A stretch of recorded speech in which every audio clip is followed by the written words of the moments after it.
everyone, this is the Gridiron Review, and these are our top 5 quarterbacks for the 2023 NFL Draft. This is our version without film. If you're interested in that, please follow the link in the description below. Thanks. Here are the 3 who just missed. Will Levis is a player who we just cannot get behind drafting in the first round. If anyone has watched any other videos on our channel, you'll know this is the case. He's got a decent amount of physical tools, but overrated athleticism. His arm is probably very good, but it is not the top in this class or the top in recent years as he claimed. We have concerns about his attitude leading to a lack of development, especially when you consider he shows an alarming lack of understanding of defenses. He doesn't throw with great anticipation, and he is really not great at sensing the pressure and what to do when he's pressured. Overall, he'd be much better served being a second-round pick given time to fully develop and sit behind an established veteran with a good coach in place. Hendon Hooker would probably be number 5 for us if he were either younger or not coming off an ACL tear.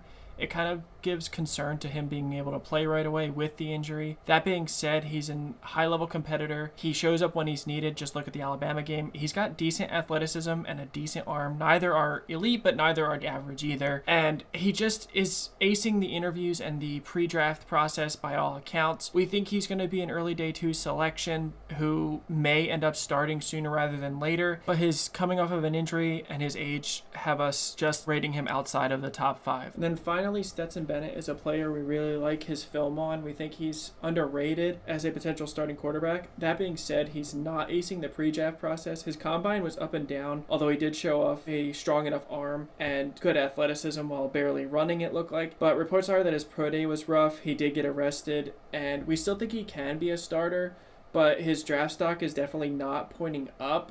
We think he's going to go to some place, say Denver, where he can be a high-level backup while learning from a player that's got a similar play style. But considering his age and the pre-draft process, he does not make our top 5. Real quick, before we get into our top 5, we appreciate anyone that's watching, and we just ask if you could like and subscribe the video. Thanks. In our opinion, Clayton Tune and Will Levis are remarkably similar in what they do well and what they do not. They both have high-level arms and are good athletes, although we think Tune has a better athletic profile and Levis has a stronger arm, but they both struggle with the same exact things, which is a lack of anticipation, trouble reading the defenses, and accuracy as a whole. They are the same age and very similar size-wise, and the big difference for us is Tune should cost you at most a round 2 draft pick where he'll be given less expectations and more time to develop, whereas Will Levis seems to be destined to be a first rounder even though we don't agree, where he's going to be forced into playing earlier than you would want and not given the time to develop that he really needs. Our 4th ranked quarterback may raise some eyebrows, but the film study really helps, so we recommend again checking that out on our channel and the link in the description. While the combine was up and down for him, he did run really well as we expected athletically, and he showed off the strongest arm from a velocity standpoint,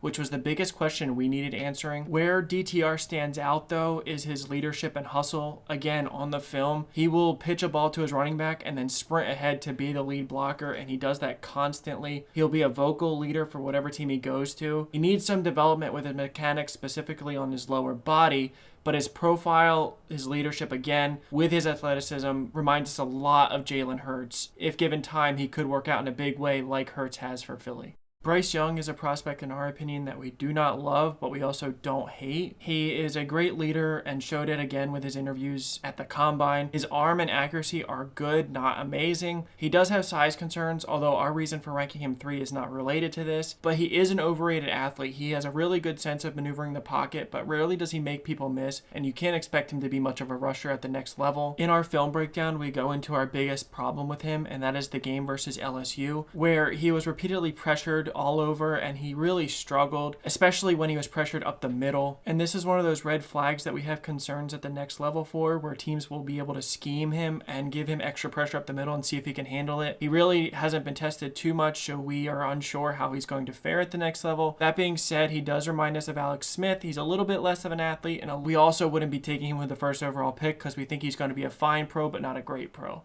Our number 2 ranked quarterback carries as much upside as we ever seen at the position. He just had what is undoubtedly the best combine performance we've ever seen from a quarterback. And while his throws weren't perfect, he showed off a much refined throwing motion as well as an absolute cannon for an arm. Our comp for him is a more athletic Jordan Love. For one, they have a similar arm talent, and for another, we see Anthony Richardson having to sit in the same way that Jordan Love has behind a veteran quarterback and a good coaching staff. But if a team is patient and doesn't force him out too early. The sky is the limit for Richardson. He is risky, but that doesn't mean he is not worth the pick that he's going to cost. However, our quarterback one, and who we would be taking if we had the first overall pick, is undoubtedly CJ Stroud. He possesses the best combination of a high floor, high ceiling. This does not mean he is without risk, as his tape can be very inconsistent. However, as we detail in our other video, we think a big part of that is Ryan Day himself. If you watch tape from last year and early this year, it is a very boring and basic offense with a ton of bubble screens and quick passes,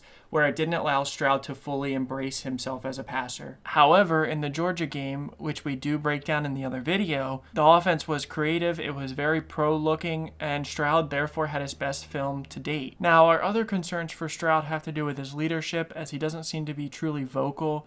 This doesn't mean he's a bad leader, but he also seems somewhat uncomfortable in the limelight and in the press. Just look at his combine interviews. So we personally believe he is not a great fit anywhere, and we would hope that he goes to a smaller market team, or at least a small-ish market team, which luckily for the two teams that should be drafting him, Carolina and or Houston, this would be perfect. But don't forget to like and subscribe and check out the video where we have game film on each of the top 5. We really appreciate it. Thanks.